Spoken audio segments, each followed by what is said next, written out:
Vince. Go ahead, Vince. Well, let's go back to the what men want, and I'm gonna put some requirements, age requirements, because I think it's different from men because men are at different stages in their lives at different times.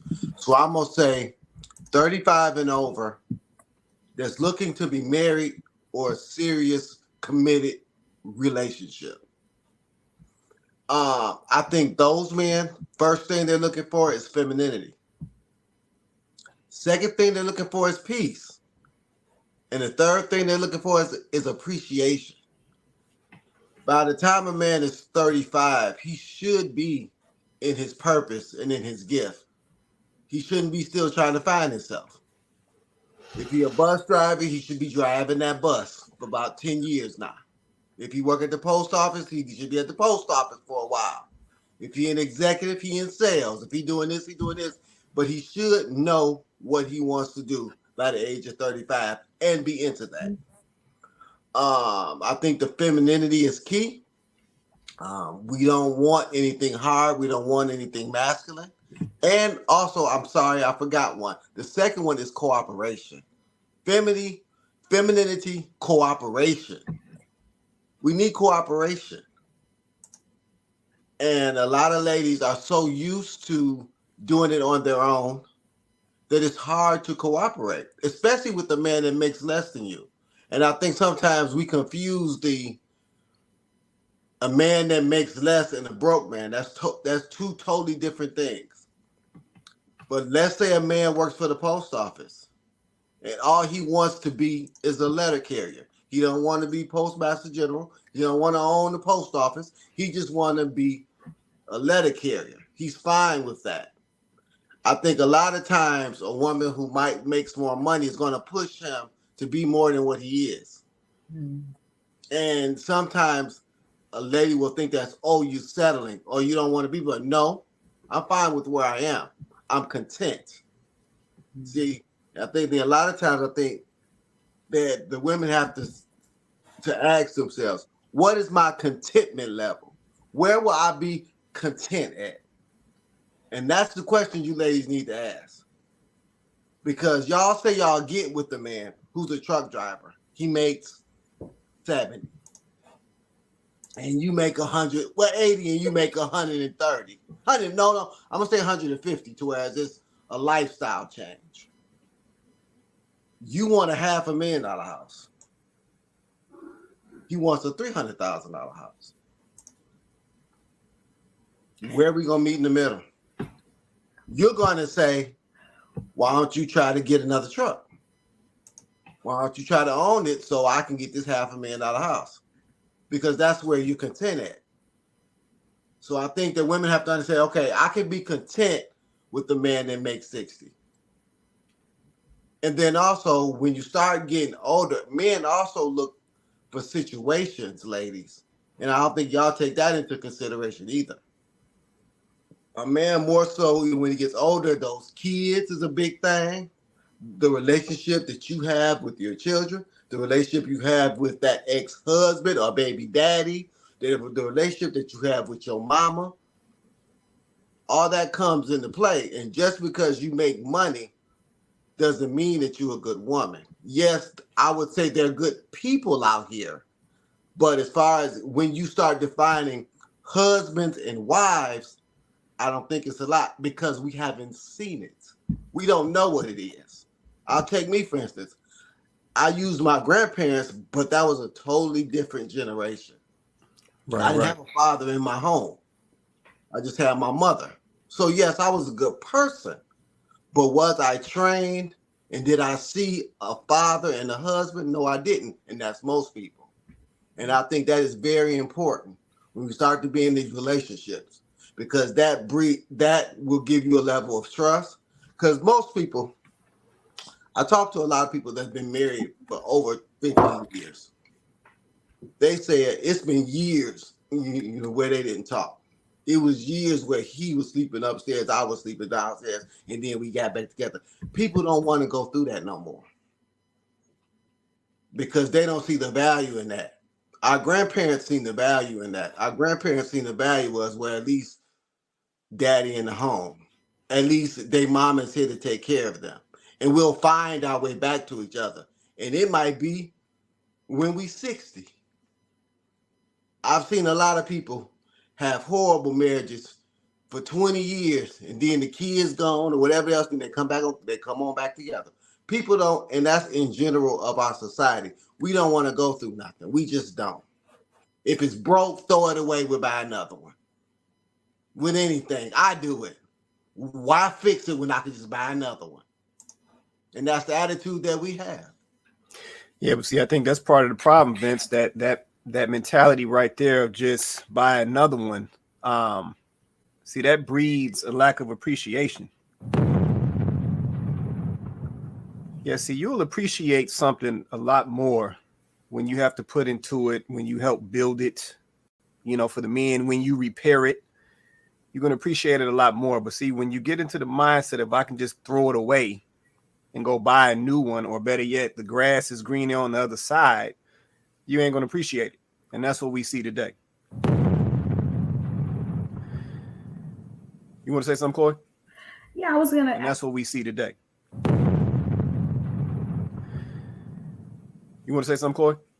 Yeah, I was going to actually say, so keeping in, kind of keeping in informed with the topic, right? What men really want. And Vince, you highlighted a few things. And honestly, we hear this, we hear the same things pretty much consistently from men, right? Men have built a whole platform talking about that and mentioning these specific things. So I'm like, let's go through them, right? So one thing that you talked about was femininity, right? Now, being a wife and having been in this role for, years now, I can honestly say this, just the thing about a man saying he wants a woman to be feminine. First of all, your femininity should be natural. It should come natural to you. But we also have to understand too, that when a woman has had to do things on her own for so long, it does become challenging, right? And this is not an excuse. This is just like reality. Like, it does become challenging because what ends up happening is you have had to do all the things. So you have had to take on a very, focused, leader-focused mindset. Get it done by any means necessary mindset. And sometimes that's really difficult to put down. My question for men would be, if you come across a woman who is, for the most part, someone who you feel like you're compatible with, but she maybe has a problem at times, maybe being a little bit direct, being a little, I'll even say this word because I don't have a better word, being more aggressive than you would like. Wanting to make more decisions than you would like, not understanding how to kind of yield at certain times and let you take the lead because she's so used to doing so. My question is, at what point is there a point where a man says, okay, I get it. Like, this is because she's had to do this all by herself, but I'm here now.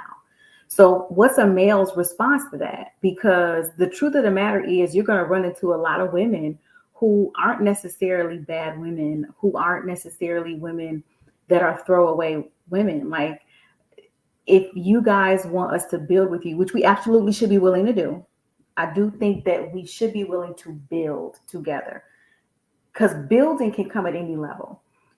Just because a man is 40 and he should have all his stuff together, right, doesn't mean that when you get with him, you guys aren't still going to have to build your relationship. You're still going to have to build together, right? There's still going to be some work.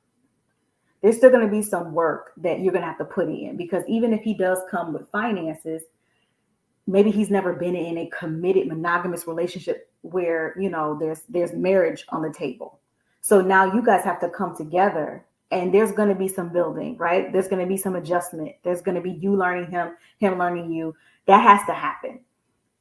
Even if he has those requirements on paper, there still has to be time for you guys to kind of, we've said this before, mold each other into people that are compatible for you, because there might be some things, Johnny, that man might be doing that he just does this because it's always what he's done, and he needs you to come in and be like, no, let's do it this way, and he may do some things with you the same way, right? That's something that has to happen. So if a woman is willing to do that with you, and she says, okay, I'll build with you, then is it a point where a man has to say, okay, I see this is the area she needs to work on, right? She needs support here. She needs me to be patient with her. She needs me to have grace with her, because this is something that she's always had to do herself. And now I'm here. So what does that look like for a man? Because we can't just keep saying, man, she's not feminine enough, throw her away. Because we don't want women throwing men away if they don't have all of the specific things that a man needs, right? There is a case for grace. So I guess my thing is, how does that look? What does that look like as a man? You say you want femininity. Okay, I get it. But at what point do you say, okay, it's worth it for me to also come into this relationship and understand that, you know, there might be some things on her end that she needs to work on, just like there's some things that I may need to work on.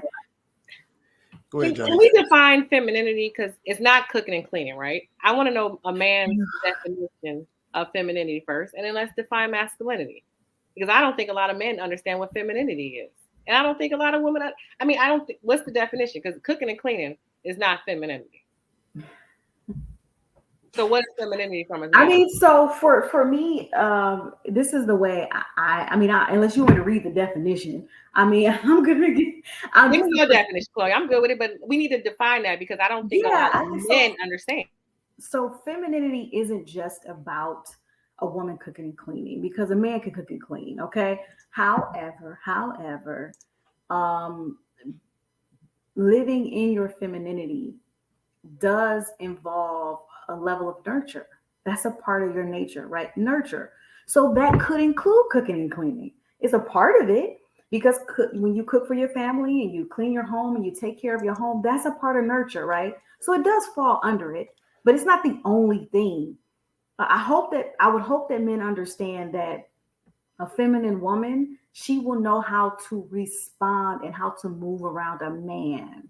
That means that when that man is there, this is the part I think that men are having a problem with. When that man is there, that masculinity, she automatically responds, because she's living in her femininity. She knows when it's time to speak up, when it's time to yield to that man's leadership. She understands how to be his soft place to land, not to meet his aggression and his testosterone with her own level of testosterone. That doesn't work. There has to be, like you said earlier, balance. And to me, the essence of a feminine woman, she understands the balance. She has that mastered, so to speak. And this is something that could be evolving. We can improve. That's why I asked that question. But a feminine woman is not just someone who cooks and cleans. She's someone who at her core understands her superpower. That's being a nurturer. That's being soft. That's being mild-tempered, not popping off at the mouth all the time, every time somebody says something she don't like. It's knowing how to submit in any situation. And it doesn't even necessarily mean you submitting to a man that's sleeping with you. Feminine energy knows how to submit to masculine energy. But I will say this, because this is where I was going with that point. Feminine energy also needs masculine energy in order for her to be able to feel safe, to let down any walls that she may have. And that's where I was going with that next, Johnny's, honestly. Like, if you guys have to understand, when a woman says, well, I'll submit to the right man, I don't necessarily agree with that. Because if you are living in your feminine energy, you are going to submit to masculine energy. But we have to ask ourselves, men, if a woman doesn't feel safe though, genuinely, if she doesn't feel safe and she doesn't feel secure, she's not going to be able to yield, not because she doesn't want to, but because her fear of not being able to be taken care of is going to put her on like in a state of insecurity. Yeah, she'll feel insecure about the situation, and that's going to keep her. She's going to feel like, well, I can't put this away. I can't put it away because I don't know if this guy's going to be able to handle it himself. I may have to be in this. I may have to take control. I may have to step up. So I think it is important for men to understand that that thing is in all of us. Even the most feminine woman can go to a place of fear. If she feels like the person who is her leader and protector can't lead and protect.